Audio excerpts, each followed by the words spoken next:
आप सभी को नमस्कार। जैसा कि आप सबको पता है, हमारा अभियान चला हुआ है महाराज सांसद मनोहर लाल, और इस अभियान के अंतर्गत आता है ये 50 डे चैलेंज।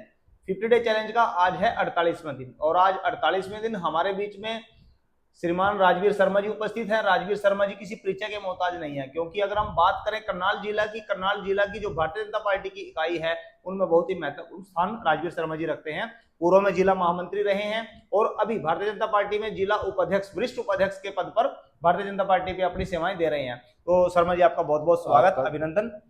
शर्मा जी, मैं आपसे, क्योंकि आपने मनोहर जी को बहुत नजदीक से देखा है, मनोहर लाल जी बहुत ही सरल स्वभाव के व्यक्ति हैं, तो आप उनको कैसे देखते हैं, एक मुख्यमंत्री के रूप में और दूसरा अब लोकसभा सांसद प्रत्याशी के रूप में? देखिए तेजेंद्र जी, आपका धन्यवाद जो आज आपने मनोहर जी के बारे में मुझसे बात करने की कोशिश करी आप, क्योंकि मनोहर जी किसी भी परिचय के मोहताज नहीं। मनोहर जी ने जिस प्रकार से 2014 में पहली बार भारतीय जनता पार्टी की सरकार हरियाणा में बनी और मनोहर लाल जी को मुख्यमंत्री बनने का मौका मिला, और किस प्रकार से उन्होंने हरियाणा में एक से एक व्यवस्था परिवर्तन किए। सबसे पहले उन्हें बनते ही उन्होंने एक नारा दिया, हरियाणा एक हरियाणवी एक। और इससे पहले आप देखते थे कि जितने मुख्यमंत्री हुए हैं वो सिर्फ अपने क्षेत्रों तक ही उन्होंने विकास किया। चाहे चौधरी भूपेंद्र सिंह हुड्डा, उन्होंने सिर्फ रोहतक का विकास किया। श्री ओम प्रकाश चौटाला जी, उन्होंने सिर्फ सिरसा का विकास किया जी। अगर चौधरी बंशीलाल जी की बात करें, उन्होंने सिर्फ भिवानी का विकास किया जी।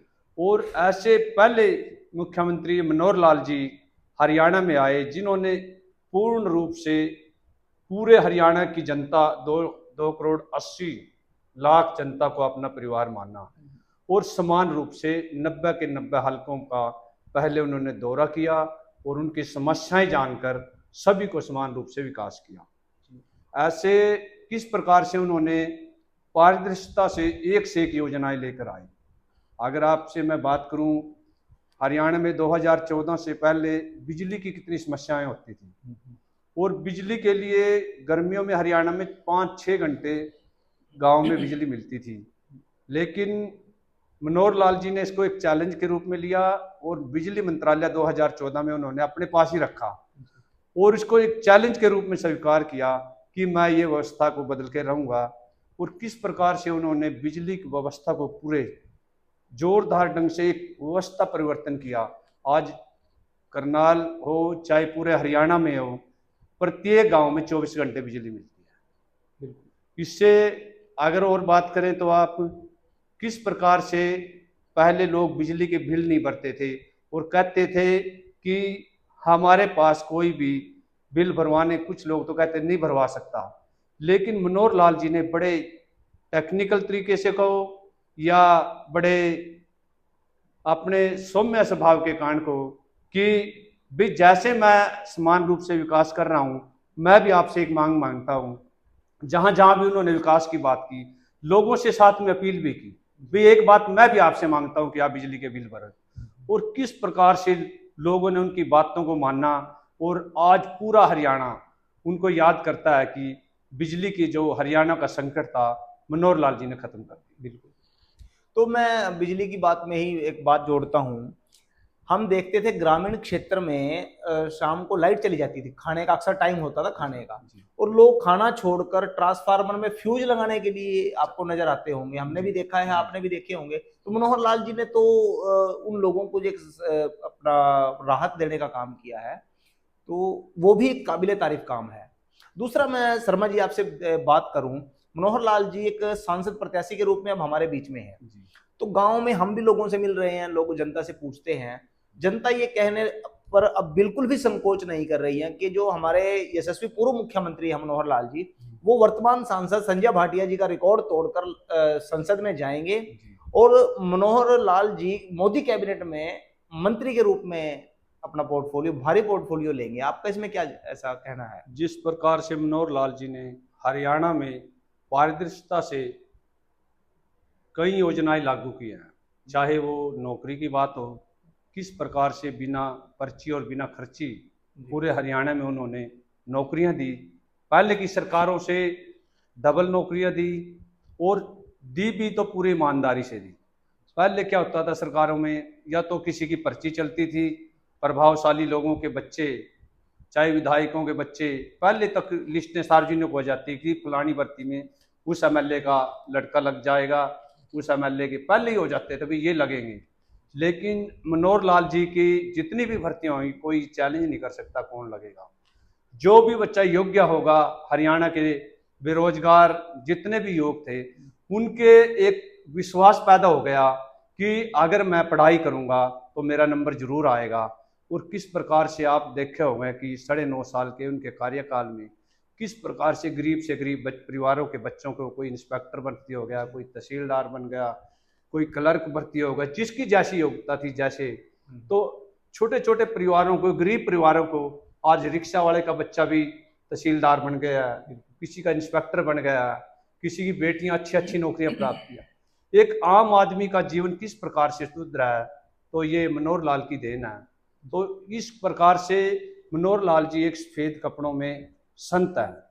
किस प्रकार का उनका जीवन कितना सादगी भरा रहा। जैसे मुख्यमंत्री के रूप में वो पहली बार अपने चंडीगढ़ गए, और चंडीगढ़ से जब वो चंडीगढ़ से जैसे उनका कार्यकाल अब पूरा हुआ, जैसे ही उनके अब भारतीय जनता पार्टी ने उनको लोकसभा का प्रत्याशी बनाया, और उन्होंने अपने उसे त्याग पत्र दे दिया सीएम। और किस प्रकार से उन्होंने एक ईमानदारी से जिस प्रकार से काम किया, और अपने एक सूटकेस ही कपड़ों का लेकर सीएम हाउस से निकले, ऐसे ही एक सूटकेस लेकर गए थे राशि, आज वापिस आए हैं। अपने भाई भतीजावाद रिश्तेदार किसी के उन्होंने वहाँ अलग से कोई व्यवस्था नहीं थी। जैसे पूरे 2.5 करोड़ लोगों की व्यवस्था हरियाणा में बनी, ऐसे उनके परिवारों में बनी। ऐसे मुख्यमंत्री को मैं एक सफेद कपड़ों में संत ही कहूँगा। और करनाल की जनता ने तो उन्होंने विशेष प्यार दिया है।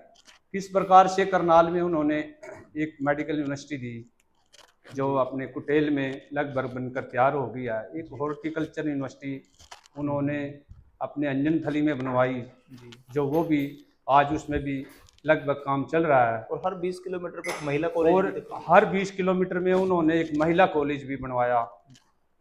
इसके अलावा भी अगर करनाल को देखें तो एक स्मार्ट सिटी के रूप में करनाल को उन्होंने विकसित किया।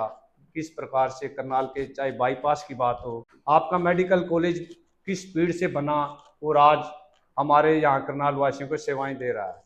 इसके अलावा अगर आप बात करें, करनाल के चारों तरफ 4 लेन सड़कें हैं। चाहे आप करनाल से कुंजपरा जाओ, चाहे करनाल से इंद्री जाओ, चाहे करनाल से मुनक जाओ, चाहे करनाल से असंध जाओ, चाहे करनाल से निसिंग जाओ, और चाहे करनाल से सीतामाई जाओ, सभी सड़कें 4 लेन आज करनाल में हैं। और जितने भी रास्ते थे सभी को चौड़ा करने का काम मनोहर लाल जी ने किया। किस प्रकार से करनाल का उन्होंने नक्शा बदला है, तो आज एक करनाल स्मार्ट सिटी के रूप में विकसित हुआ है। तो मनोहर लाल जी को करनाल की जनता प्यार करती है, और आने वाली 25 तारीख को मनोहर लाल जी को भारी मतों से करनाल की जनता यहाँ से जिताकर भेजेगी। और जनता को विश्वास है कि मनोहर लाल जी केंद्र में जाकर श्री नरेंद्र मोदी जी के साथ मिलकर करनाल के विकास को और ज़्यादा बढ़ाने का काम करेंगे। जिस प्रकार से उन्होंने मुख्यमंत्री के रूप में एक ईमानदारी से काम किया, उसी प्रकार वो कैबिनेट में जाकर भी एक अच्छे प्रशासक के रूप में काम करेंगे, और एक करनाल को कहीं ऊंचाइयों तक लेके जाए। तो आज की वीडियो में इतना ही। आज हमारे बीच में उपस्थित रहे राजवीर शर्मा जी। राजवीर शर्मा जी भारतीय जनता पार्टी करनाल में वरिष्ठ उपाध्यक्ष हैं। तो मैं इनका आपकी तरफ से, अपनी पूरी टीम की तरफ से हार्दिक आभार प्रकट करता हूं कि उन्होंने अपने समय में से समय निकाला। तो आज इतना ही। आपको कल मिलते हैं नए मेहमान के साथ। तब तक के लिए जय हिंद, जय भारत, वंदे मातरम। जय हिंद।